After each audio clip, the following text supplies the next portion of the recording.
News. Drugs मामले में शाहरुख के बेटे आर्यन खान समेत 3 लोगों को एनसीबी ने किया गिरफ्तार। कुछ ही देर में न्यायालय में पेश करेगी एनसीबी। मुख्यमंत्री पुष्कर सिंह धामी ने राजा विजय सिंह और सेनापति कल्याण सिंह के बलिदान दिवस पर शहीदों को दी श्रद्धांजलि। प्रतिमा पर किया माल्यार्पण। भवानीपुर सीट पर ममता बनर्जी की जीत। बीजेपी उम्मीदवार प्रियंका टिब्रेवाल को 58,832 वोटों से हराया। ममता बनर्जी की जीत पर बीजेपी सांसद मनोज तिवारी का तंज। कहा यह जीत डर और भय का माहौल की है। काबुल में मस्जिद के गेट पर बम विस्फोट। कई लोगों के मारे जाने की खबर।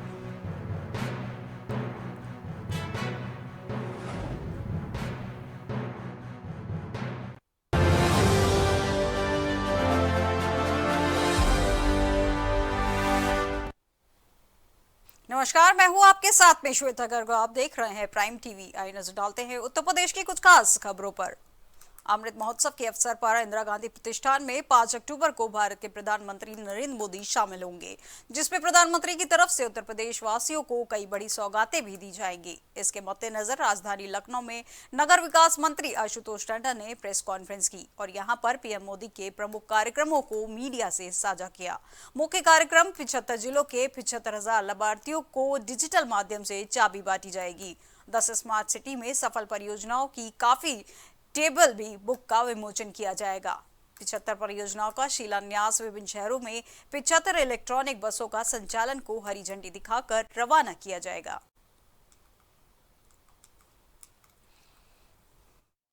न्यू अर्बन इंडिया थीम के साथ एक कार्यक्रम भारत सरकार नगर विकास मंत्रालय द्वारा आयोजित किया गया है। 5 तारीख को माननीय प्रधानमंत्री जी प्रातः 10:30 बजे इस कार्यक्रम का शुभारंभ करेंगे। ये 3 दिन चलने वाला कार्यक्रम है। देश भर के सभी राज्यों से जो नगर विकास मंत्री हैं और जो प्रमुख अधिकारी हैं उनको इसमें आमंत्रित किया गया है। काफी राज्यों से उनके आने की कंफर्मेशन भी आ चुकी है और उद्घाटन सत्र के बाद 5 तारीख को और 6 और 7 को विभिन्न विषयों पर सेमिनार और वेबिनार होंगे। एक पवेलियन भारत सरकार के द्वारा लग रहा है न्यू अर्बन इंडिया, जैसा मैंने पहले बताया इस थीम पर। इसमें Swachh Bharat mission, Amrut mission, smart city, urban transport आदि की परियोजनाओं के स्टॉल लगाए जा रहे हैं और आजादी के 75वें वर्ष में 75 नई हाउसिंग तकनीक। अयोध्या में श्री राम जन्मभूमि तीर्थ क्षेत्र ट्रस्ट के अध्यक्ष मणिराम दास छावनी के महंत नित्य गोपाल दास की तबीयत एक बार फिर से खराब हुई है। फेफड़े व यूरिन इन्फेक्शन के साथ ऑक्सीजन की कमी होने के कारण तबीयत खराब बताई जा रही है। जानकारी मिलते ही डॉक्टरों के पैनल इलाज शुरू कर दिया गया, लेकिन तबीयत में सुधार न होने के कारण उन्होंने डॉक्टरों की निगरानी में सुरक्षा के तहत लखनऊ के मेदांता में रेफर कर दिया गया, जहां उनका इलाज किया जाएगा। महंत नित्य गोपाल दास के स्वास्थ्य परीक्षण कर रहे डॉक्टरों की टीम के मुताबिक यूरिन इन्फेक्शन के कारण स्वास्थ्य में गिरावट आई थी। वहीं उत्तराधिकारी महंत कमल नयन दास ने बताया कि गुरुदेव नित्य गोपाल दास जी का स्वास्थ्य ठीक है, लेकिन एक बार उनके स्वास्थ्य का परीक्षण कराना आवश्यक है। जय श्री राम। पूज्य श्री महाराज जी का स्वास्थ्य ठीक है, कोई गड़बड़ी नहीं है। एक बार चेक कराना आवश्यक है। साल भर हो गए तो कल कुछ डॉक्टरों की टीम आने वाली है, वो आकर के चेक करेंगे, जैसा होगा वैसा किया जाएगा। महाराज जी, जो टीम आ रही है वो कहाँ से आएगी, क्या शिकायत है? लखनऊ मेदांता से टीम आएगी और वो लोग देखेंगे। आगामी चुनाव के चलते सरकार के मंत्रियों की तरफ से लगातार दौरे किए जा रहे हैं। लगातार जनता को सौगात देने के साथ साथ संवाद की कोशिश की जा रही है।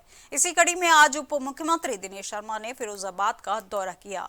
इसी के साथ कृषि मंत्री सूर्य प्रताप शाही के साथ एक बैठक भी की गई। इस बैठक के बाद उप मुख्यमंत्री दिनेश शर्मा ने कहा कि हमारी सरकार ने काम किया है और अब तक किसी ने भी इस तरह से काम का नहीं किया है, इसलिए जनता भी दोबारा भाजपा को ही सेवा का अवसर देगी।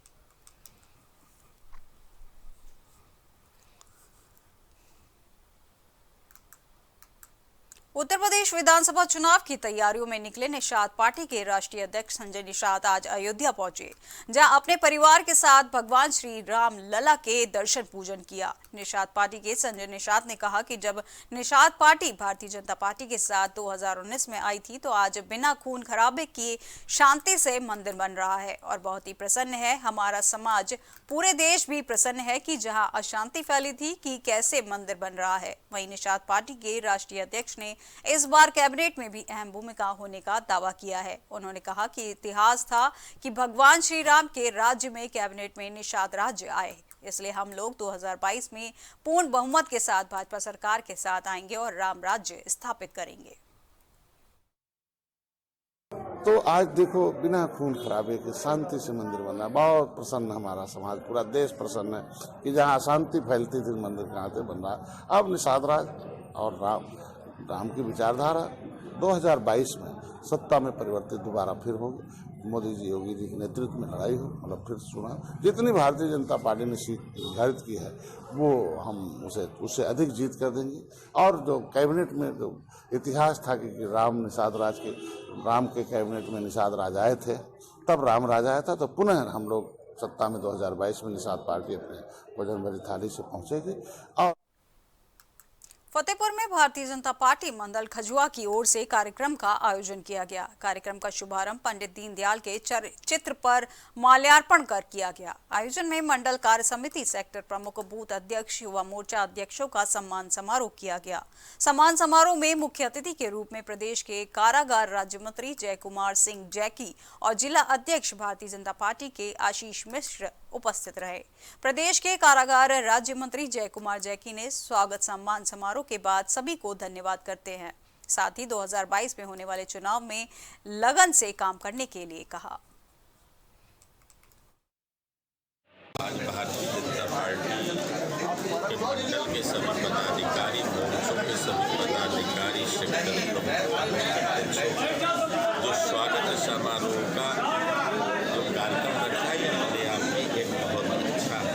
कार्यकर्ताओं के मन में भरोसा, विश्वास और पार्टी के प्रति जो प्रेम बढ़ेगा, उसके लिए मैं वास्तव जी को बहुत इसलिए धन्यवाद देता हूँ कि उन्होंने इस तरह का कार्यक्रम का आयोजन किया। आजमगढ़ के जोधिकापुरा इलाके में एक घर में धर्मांतरण सभा की सूचना को लेकर पुलिस ने छापेमारी की। इस छापेमारी के दौरान पुलिस और हिंदू संगठन के लोग भी मौजूद रहे।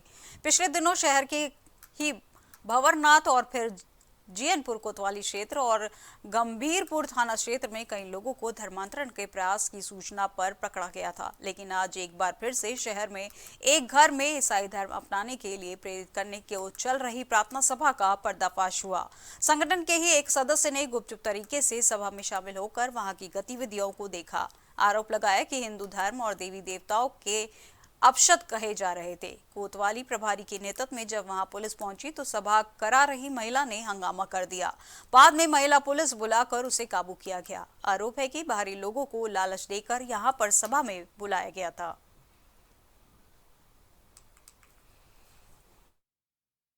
सूचना मिली कि वहाँ पे कुछ ईसाई मिशनरियों द्वारा जो है धर्म परिवर्तन का कार्यक्रम हो रहा है, वहाँ पे कार्य हो रहा है किसी एक व्यक्ति के द्वारा। मुझे ये सूचना मिली तो मेरी उत्सुकता बढ़ी कि आखिर ऐसा क्या हो रहा है, कैसे हो रहा है, और हमें वहाँ पे मौके पहुँचा और मोबाइल को रिकॉर्डिंग मोड में डाल कर हमने वहाँ पे गए और सत्संग के नाम पे जो वहाँ पे धर्मांतरण कार्य चल रहा था उसमें हम शामिल हुए, जिसमें वहाँ पे जो है ईसा मसीह के बारे में जो है लोगों को धर्म परिवर्तन के बारे में जो है जानकारी दी जा रही थी और ईसा जो है ईसाई धर्म को अपनाने के लिए बात की जा रही थी। इस तरह का कार्य वहाँ पर हमने देखा तो हमें जो है और कुछ हमें सूचना जैसे वहाँ पे मिला कि शायद वहाँ पे कुछ पैसे का भी जो है लोग देकर वहाँ पे बुलाया जाता है, जो कि सूचना तो हमें मिला जो है स्थानीय लोगों, मोहल्ले वालों के द्वारा, लेकिन वहाँ पे कोई भी ऐसा निवासी नहीं था जो सत्संग बैठा था जो वहाँ का स्थानीय रहा हो। सारे लोग जो पैसे के द्वारा बुलाए गए बाहर से और बैठा के वहाँ पे इस तरह का कार्यक्रम किया जा रहा था। आज हम लोगों को सूचना मिली अभी 1 घंटे पहले कि जोधीपुरा मोहल्ला है मुकेरीगंज के पास में, वहाँ पर एक घर में कुछ लोग सत्संग के नाम पर ईसा मसीह के बारे में लोगों को बता रहे हैं और उनका धर्मांतरण कराने का प्रयास कर रहे हैं। उससे हमारे कार्यकर्ता अंदर गए, बैठे और उन्होंने वीडियो रिकॉर्डिंग की और उन्होंने जाना, और जब उनको लगा कि यहाँ पर बाइबल पढ़ाई जा रही है और लोगों को धर्मांतरित किया जा रहा है, तब उन्होंने हम लोगों को सूचना की और उसके उपरांत विहिप की टीम पूरे प्रशासन के साथ वहाँ पहुँची और उसके बाद ये एक महिला और एक पुरुष से 2 लोग पकड़े गए हैं और ये लोग बदतमीजी पर उतर आए और हमारे लोगों को गालियाँ देने लगे, पुलिस को पैसे का लालच देने लगे और तमाम सारी भद्दी गालियाँ इन लोगों ने दी और ये सारी बदतमीजी की हद ये लोग पार कर गए। तो इस तरह से ये लोग कर रहे हैं कि चोरी भी सीना जोरी भी, एक तो धर्मांतरण जैसा गंदा कार्य कराने में लोग लिप्त हैं और ऊपर से अपने ही लोगों को और प्रशासन को ये लोग गालियां दे रहे हैं। अब खबर संभल से है, जहां महाराष्ट्र से समाजवादी पार्टी के प्रदेश अध्यक्ष अबू आसिम आजमी के संभल आगमन को लेकर पार्टी कार्यकर्ताओं ने तैयारियां शुरू कर दी हैं। इसी सिलसिले में पूर्व कैबिनेट मंत्री व नगर विधायक इकबाल महमूद के आवास पर एक बैठक का आयोजन किया गया। इसमें बोलते हुए मंत्री ने कहा कि अबू आसिम आजमी 4 अक्टूबर को जिले में आ रहे हैं और यह बड़ी ही खुशी का मौका है। कार्यकर्ताओं के स्वागत को भव्य बनाने में जुट गए हैं। फिलहाल जानकारी मिली है कि उनके स्वागत में कोई कमी नहीं होने दी जाएगी। इस अवसर पर बड़ी संख्या में जुटे कार्यकर्ताओं के बीच सुहेल इकबाल ने स्वागत कार्यक्रम की रणनीति बनाते हुए जिम्मेदारियां बांटी हैं। इस अवसर पर पार्टी के कई नेता मौके पर मौजूद रहे।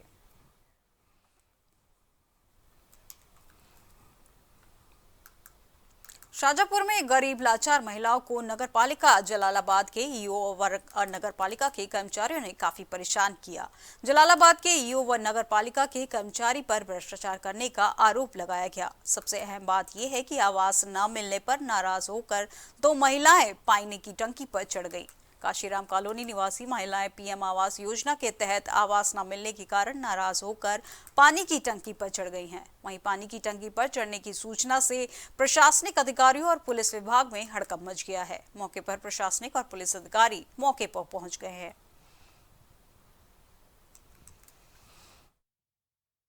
आज 2 प्रकरण हुए हैं तहसील जलालाबाद में। एक रिलायंस के पुराने टावर पे 2 व्यक्ति चढ़ गए जिनकी मंदिर ट्रस्ट में भ्रष्टाचार को लेकर जांच की मांग थी। उनको सीओ साहब के और तहसीलदार साहब के माध्यम से वार्ता कराकर उन्हें नीचे उतारा गया। दूसरा प्रकरण आसरा कॉलोनी का है, जहां पे 2 महिलाएं जिन्हें शंका थी कि उन्हें काशीराम कॉलोनी से निकाल दिया जाएगा, उसके आधार पे वो चढ़ गई थी, उन्हें उतारा गया है। इसके अतिरिक्त जो भी टंकियां हैं एवं टावर हैं, उसमें संबंधित टावर कंपनियों से बात करके अगर टावर बन रहे हैं तो उनके लिए बात की जा रही है। यही कहा ना कि हम सामान फेंक देंगे, खाली करो, ये सरकारी कॉलोनी है, इसमें सरकारी ताला पड़ेगा। ईओ साहब ने, एसडीएम साहब ने। अच्छा, जो ये महिलाएं ऊपर चढ़ी हुई हैं, ये आपके पड़ोस में रहती हैं? हाँ, पड़ोस में रहती हैं। क्या क्या नाम है इनके? प्रतापगढ़ के सांगीपुर ब्लॉक मुख्यालय में हुई घटना के बाद विधायक रामपुर खास आराधना मिश्रा व वरिष्ठ नेता कांग्रेस प्रमोद तिवारी पर मुकदमा दर्ज हुआ था। मुकदमा होने के बाद लगातार रामपुर खास विधानसभा क्षेत्र में कांग्रेसी कार्यकर्ताओं का प्रदर्शन जारी है। आज लालगंज कोतवाली गेट पर पहुंचकर नारेबाजी करते हुए वरिष्ठ नेता कांग्रेस प्रमोद तिवारी पर हुए मुकदमे को वापस लेने की मांग की गई है। साथ ही साथ मामले की निष्पक्ष जाँच करते हुए कार्रवाई की मांग की गई है।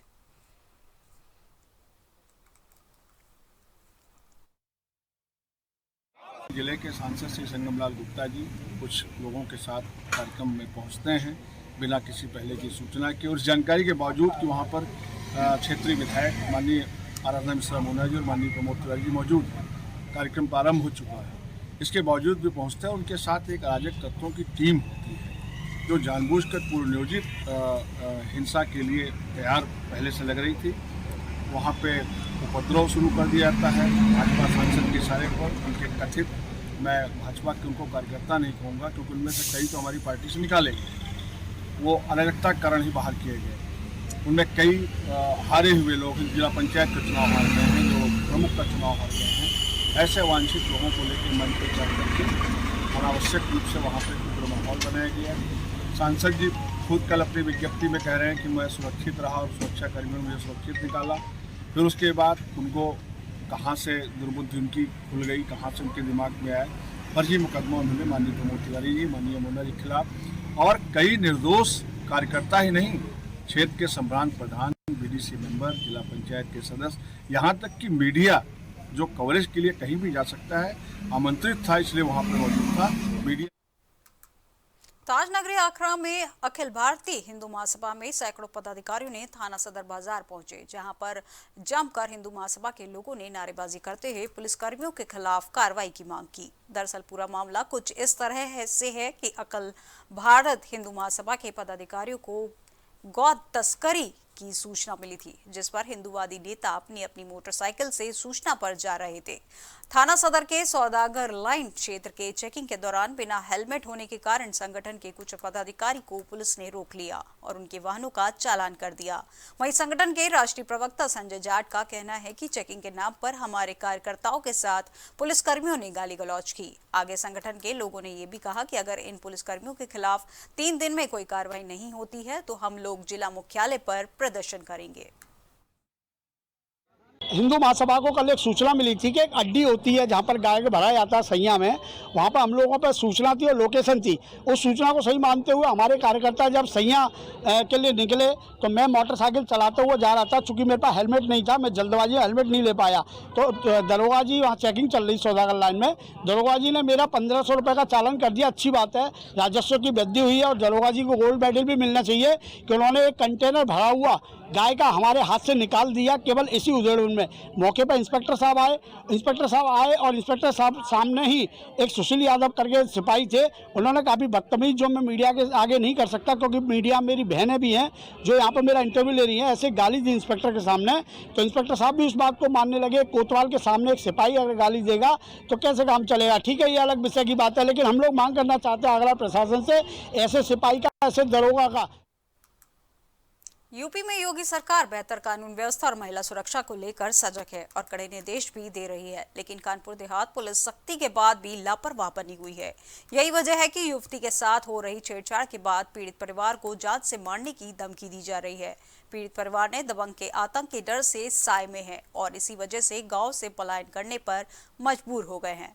पीड़ित परिवार का यह भी कहना है कि पुलिस सिर्फ कार्रवाई के नाम पर खाना पूर्ति कर रही है। वहीं पीड़ित राजपुर थाने से लेकर जिले के पुलिस अधीक्षक को प्रार्थना पत्र दे चुका है, पर अभी तक सुनवाई नहीं हुई है और न ही मामले में कोई कार्रवाई की गई है।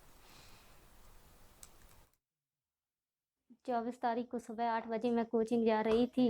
बीच रास्ते में रामू मिश्रा ने बाइक हमारे आगे लगा दी। तभी मेरा भाई पीछे से आ रहा था। इसने बाइक लगाई और मेरा हाथ पकड़ लिया। तभी मेरा भाई पीछे से आया, वो चिल्लाया तो कुछ लोग इकट्ठा होने लगे। फिर लोगों को देखकर और मेरे भाई को देखा, वो भी उसे भी मारने की धमकी देने लगा। फिर मुझे ऐसे पटक दिया और भाग दिया। तभी कुछ लोग इकट्ठा हो गए तो भाग गया। फिर मैं अपनी मौसी के यहाँ आई। वहीं की कोचिंग गई, वहीं से हम घर नहीं आए, सीधा अपनी मौसी के यहाँ आई। फिर मैंने प्रार्थना पत्र देने गई सुबह 11 बजे से। फिर मेरा शाम को 6 बजे वही जमा किया उन्होंने। फिर कोई सुनवाई नहीं हुई। फिर मैं माती गई एसपी सर को मैंने प्रार्थना पत्र दिया। उन्होंने कहा बेटा चिंता मत करो, कार्रवाई हो जाएगी। उन्होंने भी। प्रतापगढ़ में समाजवादी योग संदेश यात्रा के तत्वाधान में योग शिविर आयोजित की गई। इस योग शिविर में समाजवादी कार्यकर्ताओं और गैर राजनीतिक लोगों को योग सिखाया गया। योग गुरु अजय कुमार पाठक ने लोगों को बताया कि शरीर की सुरक्षा हम योग और आयुर्वेद से कर सकते हैं। इस सरकार ने एक समाज का संरक्षण किया है और बाकी समाजों को उत्पीड़न दिया है। अगर कोई गलत काम करता है तो उसकी कोई जात नहीं होती और जो गलती करता है उसको सजा मिलनी चाहिए। हम याद करते हैं तो जो गलत है उसे सजा दी जाए, क्योंकि समाज के सभी लोग एक हैं।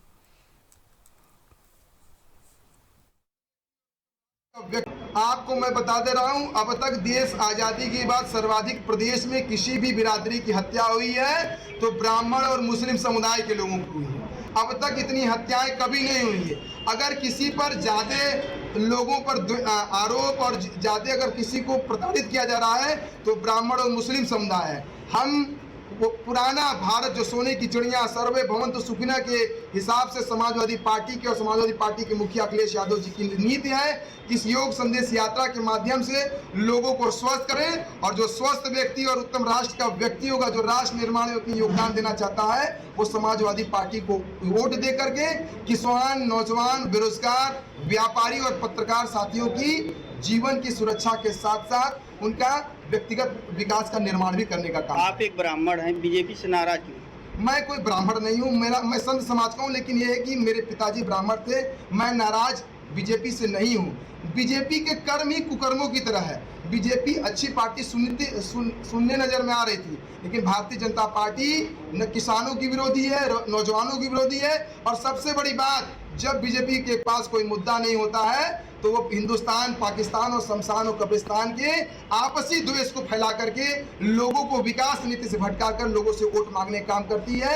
इस बार बीजेपी का ये भी फंडा नहीं चलेगा। हमें नहीं चाहिए 15 लाख और नहीं चाहिए आपके फ्री के 1-2 किलो राशन। इस बार हमको उत्तर प्रदेश को उत्तम प्रदेश बनाने के लिए, अखिलेश यादव जी की सरकार को बनाने के लिए हमारा पूरा संत समाज, योगी समाज, हमारा आचार्य।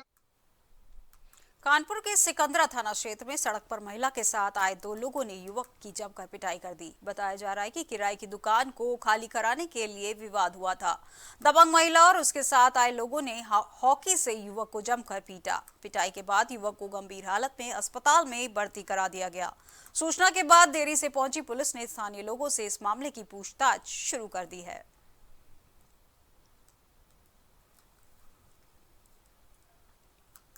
बिजनौर के थाना क्षेत्र में 14 सितंबर को हुई डबल मर्डर का खुलासा पुलिस ने प्रेस कॉन्फ्रेंस करते हुए किया। गांव के ही 2 व्यक्ति हेमेंद्र और संजीव पुत्र अमित जमीनी विवाद के चलते पहले लाठी डंडों से घायल कर 315 बोर के तमंचे से गोली मारकर हत्या कर दी थी, जिसके बाद स्थानीय पुलिस रविंद्र कुमार ने जांच पड़ताल कर स्थानीय पुलिस टीम के साथ गिरफ्तार किया। आरोपियों के पास से 315 बोर तमंचा व खोगा कारतूस बरामद किया गया है।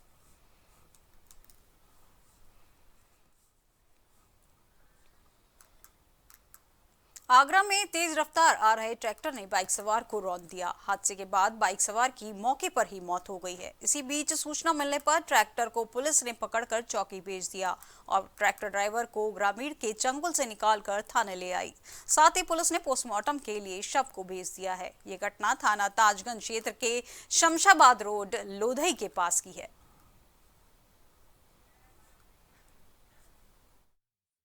ट्रैक्टर से लगने से एक्सीडेंट हो गया, मौके पर ही उसकी मृत्यु हो गई है। उसको अग्रिम कार्रवाई के लिए पोस्टमार्टम के लिए भेजा गया है और विधिक कार्रवाई की जा रही है। ट्रैक्टर चालक पकड़ा गया है, फरार हो गया? जी, ट्रैक्टर चालक पकड़ा गया है और ट्रैक्टर भी जब्त कर लिया गया है।